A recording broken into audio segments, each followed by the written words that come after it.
आप सबका यहाँ पर समय निकाल कर आने के लिए बहुत बहुत स्वागत, धन्यवाद। पिछले 2 दिन से बिहार की सियासी हालात को लेकर आपकी चिंता थोड़ी बढ़ी हुई होगी, लेकिन आप अल्लाह का शुक्र करो कि जो हो रहा है वो अच्छा है, वरना अभी तो कम से कम जानकारी है, वरना गर्दन कटती वोट देने के बाद।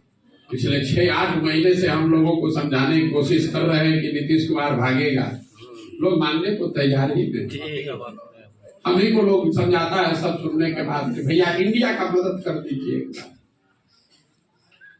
ममता जी अलग भाग गई, केजरीवाल अलग भागा, नीतीश कुमार आज भाग गया। कम से कम आपका वोट लेकर नहीं भागा, वरना वोट लेकर भागता। तो अल्लाह का शुक्र कीजिए। मेरा नाम प्रशांत किशोर है। सबसे पहले आप मेरा परिचय जानिए। मैं वही प्रशांत किशोर हूँ जिसने 2014 में नरेंद्र मोदी के कारवे को आगे बढ़ाया है। हमने मोदी को बनाया नहीं है, लेकिन मोदी के वहां पहुंचने में अपना कंधा जरूर लगाया है। उस नजरिए से मुसलमानों का एक वर्ग या कोई व्यक्ति अगर मुझ पर यकीन नहीं करता है या हमारे साथ नहीं चलना चाहता है, तो बिल्कुल वाजिब वजह है, आपको हमारे साथ नहीं चलना चाहिए।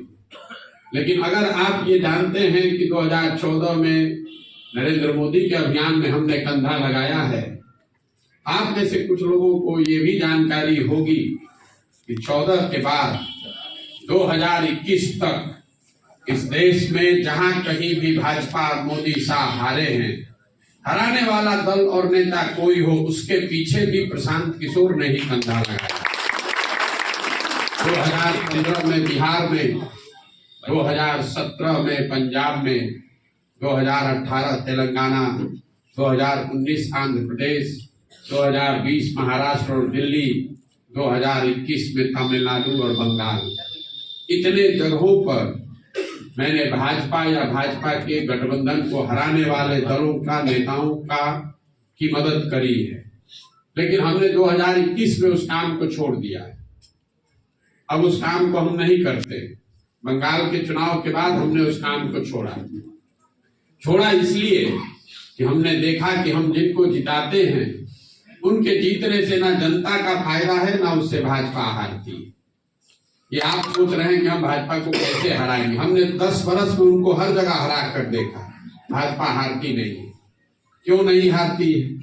1 साल अपने जीवन का हमने निकाला ये सोचने समझने के लिए कि आखिर क्या ताकत है कि उनको हम हरा नहीं पाते। भाजपा की ताकत मोदी शाह नहीं है, भाजपा की ताकत संगठन नहीं है, ईडी सीबीआई नहीं है। भाजपा की ताकत है संघ, जो एक विचारधारा आधारित व्यवस्था है। वो चुनाव के लिए नहीं बनाई गई है, उसको गांधी मैदान में रैली करके नहीं बनाया गया है। उसको उस विचारधारा के मानने वाले लोगों ने 3-4 पीढ़ियों ने जद्दोजहद करके अपना खून पसीना लगाकर बनाया है। और उसकी वो ताकत है कि वो भाजपा जैसे दल पैदा करते हैं, वो आडवाणी वाजपेयी जैसा नेता बनाते हैं, वो मोदी शाह योगी जैसे नेता को पैदा करते हैं। अगर आप भाजपा से लड़ना चाहते हैं, उनको हराना चाहते हैं, तो जब तक आप संघ से लड़ने की व्यवस्था नहीं बनाएंगे, उस व्यवस्था को नहीं समझेंगे, तब तक आपको कोई लाभ होने वाला नहीं। इक्का दुक्का कहीं आपको सफलता मिल सकती है, लेकिन समुचित सफलता आपको मिलने वाली नहीं। ये मेरा खुद का अनुभव रहा। 2015 में हम बिहार में महागठबंधन की मदद हमने की। पहली बार जिस महागठबंधन को देखकर आप इतना आशान्वित होते हैं, ये शब्द महागठबंधन पहली बार हमने लिखा है। उससे पहले इसको गठबंधन कहा जाता था, लेकिन हमने ये अनुभव किया। 2015 में हमने बिहार में नीतीश जी को, लालू जी को जिताया। 2017 में जब तक हम पंजाब जीते, तब तक नीतीश कुमार भाग के भाजपा में शामिल हो गया। 2017 में पंजाब जीत कर तेलंगाना, आंध्रा पहुंचे, तब तक अमरिंदर सिंह कांग्रेस के जाकर भाजपा में शामिल हो गए। जब तक हम तेलंगाना और आंध्रा जीत कर महाराष्ट्र और दिल्ली पहुंचे, तब तक केसीआर और जगन मोहन रेड्डी भाग ली। हमने देखा कि भैया ये जिताने का कोई फायदा नहीं। आप जिसको जिताते हैं वो अपनी मर्जी से या डर के मारे भाग लेता है, तो उससे फायदा क्या है? इसलिए ऐसी व्यवस्था बनाई जाए जो टिकाऊ हो। इसलिए 1 साल सोच समझ कर मैंने ये परिकल्पना बनाई है, तो इसको पहले आप समझिए। और ऐसा नहीं है कि परिकल्पना को लेकर हम यहाँ चले आए। जन स्वराज की परिकल्पना है क्या? आपकी चिंता है कि हम अकेले तो जीत नहीं सकते हैं, किसके साथ हम गठजोड़ बनाएं, किसके साथ सामाजिक राजनीतिक गठजोड़ करें कि हमको सफलता मिलेगी।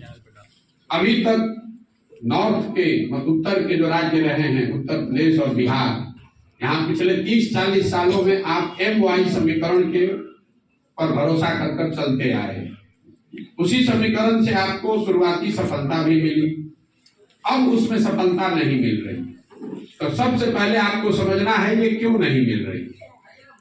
MY समीकरण से जहां बिहार झारखंड में आप 51 सांसद जीत कर आए थे, उत्तर प्रदेश में आपकी विजय हुई थी, आज उसी समीकरण से आज आपका 0 सांसद क्यों है? वो इसलिए है कि MY समीकरण अभी बचा ही नहीं है। ऐसा नहीं है कि अब कोई यादव और मुसलमान बिहार छोड़कर चले गए कि उनकी संख्या कम हो गई। ये समीकरण अब बचा नहीं है, अब YM समीकरण है। जहां Y के समाज के लोग खड़े होते हैं वहां पर आप ईमानदारी से वोट देते हैं, और जैसे ही आप खड़े होइएगा आधा से ज्यादा Y का आदमी भाजपा को वोट देगा। और ऐसा नहीं है, और ये गलती ऐसा नहीं है कि किसी एक यादव समाज में है।